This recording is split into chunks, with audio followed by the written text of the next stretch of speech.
Hello everyone, welcome करता हूं मैं अपने यूट्यूब चैनल जुडिशियल अड्डा पे। आज का वीडियो बहुत ही खास है क्योंकि हम लोग ग्रामर के एक पोर्शन से एक टॉपिक लेके आए हैं जिसको आप कंजंक्शन कहते हैं। क्यों हम लेके आए हैं? क्योंकि हमारे पास बहुत सारे रिक्वेस्ट आए हैं कि सर आप जुडिशरी में जो ग्रामर पोर्शन आता है उसको आप कवर करिए।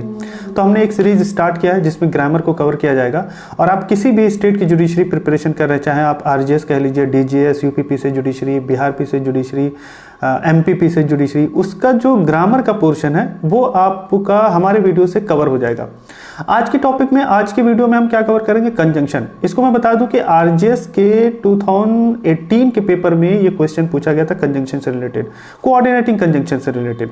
उसमें ये पूछा गया था, मैं आपको क्वेश्चन भी बता देता हूं।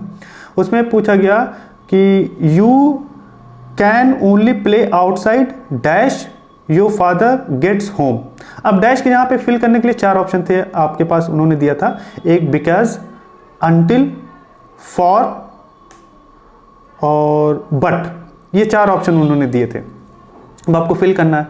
तो इस पूरे वीडियो में, पूरे वीडियो को लास्ट तक देखिएगा। हम आप समझेंगे कि कंजंक्शन किसे कहते हैं। Either or, neither nor, not only but also, and, if, whether, either or, इसका इस्तेमाल, इन सब का हम लोग समझेंगे कि इस्तेमाल कैसे होता है।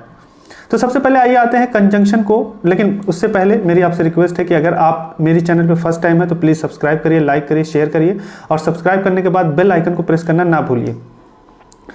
कंजंक्शन उसे हम कहते हैं ग्रामर में, इंग्लिश ग्रामर में, कंजंक्शन एक ऐसा शब्द होता है जो किसी दो सेंटेंस को जोड़ता है और कभी कभी दो वर्ड्स को भी जोड़ता है। ये तो कंजंक्शन उसी शब्द को हम कहते हैं।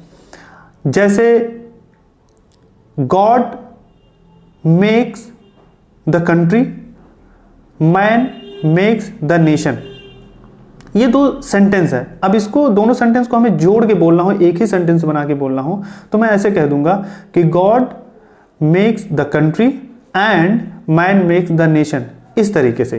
तो ये पूरा एक सेंटेंस हो गया, दो सेंटेंस को कनेक्ट कर दिया गया। और क्या हो सकते हैं? आई विजिटेड न्यू दिल्ली, एक सेंटेंस ये हो गया।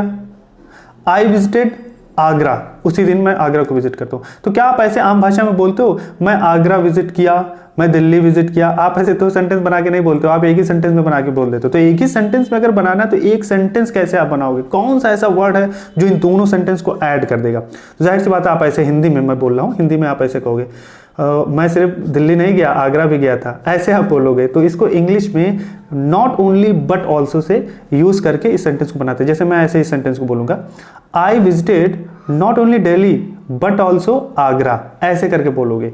तो नॉट ओनली बट ऑल्सो भी एक तरीके का कंजंक्शन है। अब ये कई कंजंक्शन ऐसे होते हैं जो पेयर्स में इस्तेमाल किए जाते हैं, जैसे आइदर और हो गया, नाइदर नॉर हो गया, वेदर और हो गया, है ना, दो एंड हो गया, नॉट ओनली बट ऑल्सो हो गया। ये ऐसे सारे कंजंक्शन है जो पेयर में, जोड़ी में इस्तेमाल किए जाते हैं, जिसको आप कोरिलेटिव कंजंक्शन कहते हैं। तो अगर हम टाइप्स की बात करें, आई होप कि कंजंक्शन आपको समझ में आ गया। टाइप्स की अगर हम बात करें, दो टाइप के होते हैं, कोरिलेटिव कंजंक्शन और होता है कंपाउंड कंजंक्शन। कोरिलेटिव कंजंक्शन मैंने आपको बता दिया, जिसको पेयर्स में इस्तेमाल किया जाता है। एक होता है कंपाउंड कंजंक्शन होते हैं, मैं बता देता हूँ एग्जाम्पल क्या क्या है। In order that, compound conjunction है। Provided that, as soon as well as, so that, ये ऐसे कंपाउंड कंजंक्शन है जिसका हम इस्तेमाल करते हैं। अब फटाफट मैं एक एक सेंटेंस बना के बता देता हूं आपको। जैसे होता है कि इन ऑर्डर दैट, तो आप कह सकते हैं the notice was published in order that all might know the facts. Notice इसलिए चस्पा किया गया था ताकि इन ऑर्डर दैट सबको पता चल सके। तो इन ऑर्डर दैट का इस्तेमाल हो गया। सो दैट का इस्तेमाल कैसे होगा? सो दैट का इस्तेमाल अगर आप करना चाहते हैं, he saved some bread so that, he saved some bread so that he should not go hungry। so that यानी कि ताकि, एक वजह होती है इसमें, उसने रोटी बचा ली ताकि वो भूखा ना रहे, तो so that, ताकि। तो he saved the bread, he saved some bread एक सेंटेंस हो गया। he should not go hungry ये दूसरा सेंटेंस हो गया। इस दोनों सेंटेंस को हम कनेक्ट कर रहे हैं so that से। so that एक कंजंक्शन है। कौन सा कंजंक्शन है? कंपाउंड कंजंक्शन है। ये हो गया। दूसरा एग्जांपल लेते हैं, एज सुन एज का। तो आप कह सकते हैं कि ही टुक ऑफ हिज कोट, उसने अपने कोट उतार दिए, एक सेंटेंस हो गया। ही इंटर्ड इनटू हिज हाउस, दूसरा सेंटेंस हो गया। अब दोनों सेंटेंस को हम पैचअप कर रहे हैं, तो he took off his coat, उसने अपने कोट उतार दिए, as soon as he entered into his house, जैसे ही वो अपने घर में घुसा। तो ये दोनों सेंटेंस को कनेक्टिंग करके हम बना दिए, एज सुन एज से को रिलेट कर दिए, कनेक्ट कर दिए सेंटेंस को, और इस तरीके से ये एज सुन एज का कंजंक्शन का इस्तेमाल करके एक सेंटेंस बन गया। ठीक है, एज इफ का यूज होता है, he looks as if he were very, वो ऐसे दिखा जैसे कि वो वेरी था, है ना, ऐसे एज इफ का भी इस्तेमाल करके कर सकते हैं आप। तो जनरली जो इंपॉर्टेंट कंजंक्शन है, जो एग्जामिनेशन पॉइंट ऑफ व्यू से अगर हम बात करें, नाइदर नॉर, आइदर और, so that, in order that, है ना, बिकॉज का इस्तेमाल हो जाता है, कभी कभी पूछ लेते हैं, नॉट ओनली बट ऑल्सो का इस्तेमाल पूछ लेते हैं आपसे। तो इन सब सारी चीज़ें हमने डिस्कस कर ली। अब आते हैं कंजंक्शन को दो और आप कह सकते हैं कि क्लास कह सकते हैं। एक होता है कि कोऑर्डिनेटिंग कंजंक्शन, एक होता है सबऑर्डिनेटिंग कंजंक्शन। जो आरजीएस में पूछा है उन्होंने क्वेश्चन, उन्होंने स्पेसिफिकली बता के पूछा कि सबऑर्डिनेटिंग कंजंक्शन का इस्तेमाल करके इस सेंटेंस को बनाए, जो मैंने स्टार्टिंग में एग्जांपल बताया था, अभी मैं बता दूंगा उसमें क्या फील होगा। तो कोऑर्डिनेटिंग कंजंक्शन किसे कहते हैं और सबऑर्डिनेटिंग कंजंक्शन किसे कहते हैं मैं बता देता हूं।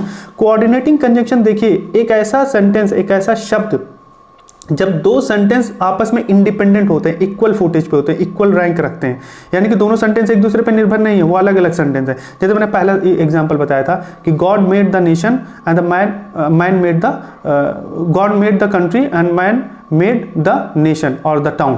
तो एक दूसरे के अलग अलग सेंटेंस है, कोई एक सेंटेंस दूसरे सेंटेंस पर निर्भर नहीं है। तो इसको एंड करके हमने जोड़ दिया था, God made the country and man made the town. तो एक सेंटेंस हो गया, एंड से कनेक्ट हो गया। तो एंड जो है कोऑर्डिनेटिंग कंजंक्शन है, सबऑर्डिनेटिंग कंजंक्शन नहीं है।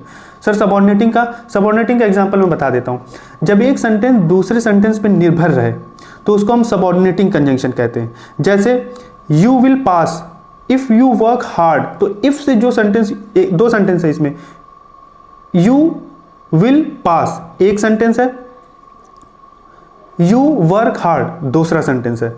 तो यू विल पास, तुम पास हो जाओगे, कब हो जाओगे, कंडीशन है उसके लिए, अगर तुम मेहनत करोगे तो यानी कि दोनों सेंटेंस फ्रीली नहीं, एक सेंटेंस दूसरे सेंटेंस के ऊपर निर्भर करता है, यानी कि तुम्हारा पास होना तुम्हारे हार्ड वर्क से निर्भर करता है, डिपेंड करता है। तो यहाँ पे सबऑर्डिनेटिंग कंजंक्शन का इस्तेमाल होगा, इफ, यानी कि you will pass if you work hard. तो इफ यहाँ पे सबऑर्डिनेटिंग कंजंक्शन है, तो ये आपको ध्यान में रखना होगा। सबऑर्डिनेटिंग कंजंक्शन किसे कहते हैं?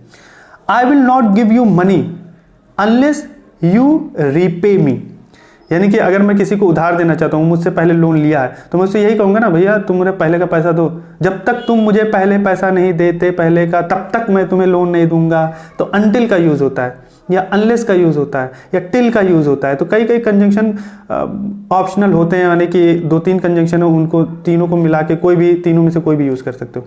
आई विल नॉट पे you, I will not give you loan unless you पे यू रीपे द मनी। तो अनलेस ये सबऑर्डिनेटिंग कंजंक्शन है, दो सेंटेंस एक दूसरे के निर्भर है तो उसको कनेक्ट कर रहा है, जोड़ रहा है। तो आई होप कि आपको कंजंक्शन का कॉन्सेप्ट समझ में आ गया होगा। और फुल वीडियो के लिए या फुल टॉपिक के लिए, नोट्स के लिए आप हमें कांटेक्ट कर सकते हैं, जुडिशियल अड्डा के पेज सब्सक्राइब कर सकते हैं, जुडिशियल अड्डा के वेबसाइट पे जा सकते हैं। अब हम आते हैं पहले वाले एग्जाम क्वेश्चन पे जो आरजीएस में आ चुका है। क्वेश्चन था कि you can only play outside, उसके बाद दूसरा सेंटेंस था योर फादर गेट्स होम। चार ऑप्शन थे आपके सामने, whereas, until, in case or because. तो यहाँ पे अंटिल का इस्तेमाल होगा, you can play outside until your father gets home.